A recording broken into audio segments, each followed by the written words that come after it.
नमस्कार विद्यार्थियों। राजकीय महाविद्यालय धौरीमन्ना के इस ऑफिशियल चैनल पर आपका हार्दिक स्वागत है। आज की इस कक्षा में हम वायुमंडल के बारे में जानेंगे। वायुमंडल के बारे में हम दो तरीके से पढ़ सकते हैं। एक तो उसका संगठन, मतलब किन किन चीज़ों से वायुमंडल का निर्माण हुआ है, क्या क्या चीज़ें या कौन कौन सी गैसें, कौन कौन से घटक वायुमंडल के हैं। और दूसरा है उसकी संरचना, कि उसकी कितनी परतों में उसको विभाजित किया जाता है, क्यों किया जाता है, उनकी विशेषताएं क्या है। उस आधार पे तो हम जानते हैं कि वायुमंडल जो है हमारे पूरे जैवमंडल का बहुत प्रमुख हिस्सा है। स्थलमंडल है, जलमंडल है, उसी भांति वायुमंडल है। और वायुमंडल बहुत महत्वपूर्ण है क्योंकि वायु के बिना, ऑक्सीजन के बिना हमारा जीवन यहाँ पर संभव नहीं है। वायुमंडल का बहुत महत्व है। वायुमंडल पृथ्वी से क्यों चिपका हुआ है, या पृथ्वी के चारों ओर वायुमंडल का आवरण क्यों है? क्योंकि पृथ्वी के गुरुत्वाकर्षण शक्ति जो है उनको अपनी तरफ आकर्षित करे रखती है। अब वायुमंडल के संगठन की बात करें तो वायुमंडल को हम तीन आधारभूत तत्वों में बांट सकते हैं। एक तो गैस, दूसरा जल वाष्प और तीसरा है एरोजोल, जो धूल कण, धुएं के कण वगैरह जो एरोजोल्स पाए जाते हैं वो। गैसों की बात करें तो दो एक प्रकार की गैसें हैं। एक तो स्थिर या स्थायी गैसें और एक परिवर्तनशील गैसें। अब वर्तमान जो वायुमंडल है उसकी गैसीय संरचना की बात करें तो हम देखते हैं कि नाइट्रोजन जो है वो 78.1% नाइट्रोजन है और 20.9% ऑक्सीजन है। तो सर्वाधिक नाइट्रोजन है, फिर ऑक्सीजन है। उसके बाद में हम देखें तो आर्गन गैस आता है। आर्गन गैस की मात्रा जो है वो 0.9% है।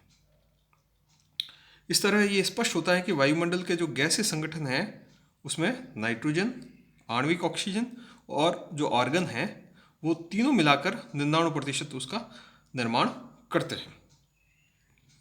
अब जो ये जो इसका अनुपात है लगभग वो निश्चित रहता है, वो स्थायी रहता है, स्थिर रहता है, उसमें ज़्यादा परिवर्तन नहीं होता है।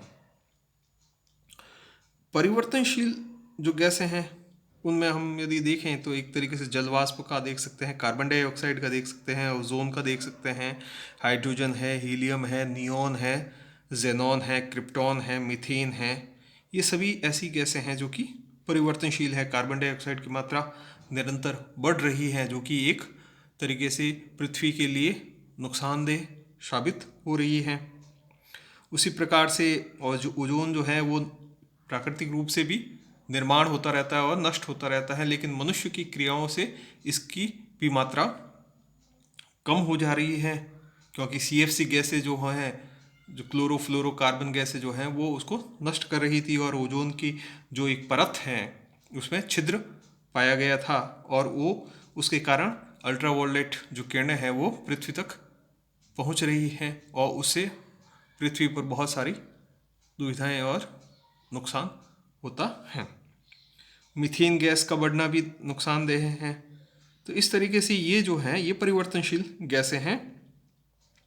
परिवर्तनशील गैसों के अलावा अब हम बात करें जो एरोजोल जो हैं, एरोजोल की बात करें तो ये जो हैं ये कणिकीय पदार्थ होते हैं, धुएं के कण होते हैं, सस्पेंडेड पार्टिकुलेट मैटर कहते हैं, SPM जिसको कहते हैं, जो कि छोटे छोटे धुएं के, धूल के कण हैं जो कि काफ़ी समय तक वायुमंडल के अंदर रहते हैं और वो आसानी से नष्ट नहीं होते हैं, या तरल बिंदु हैं, बूंदे हैं, तरल बूंदे हैं।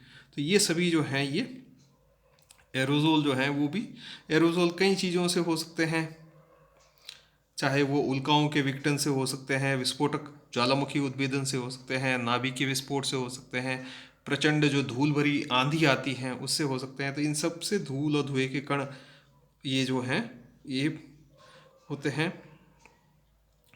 इसके अलावा जो हैं नमक के कण हैं, ऊल का कण है, जैविक पदार्थ हैं, ये सभी जो हैं मिलकर एरोजोल का निर्माण करते हैं। जल वाष्प जो है उसकी मात्रा भी पृथ्वी पर अलग अलग जगहों पर अलग अलग रहती है वायुमंडल के अंदर।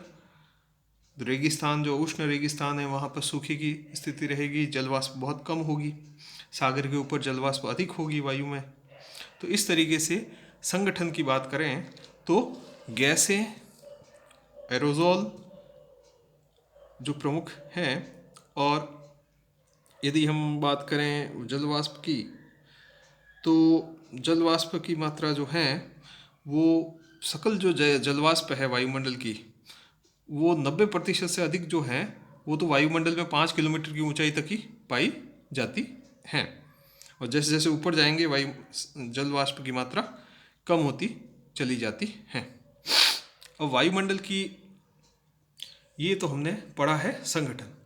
अगली कक्षा में हम वायुमंडल की संरचना के बारे में पढ़ेंगे।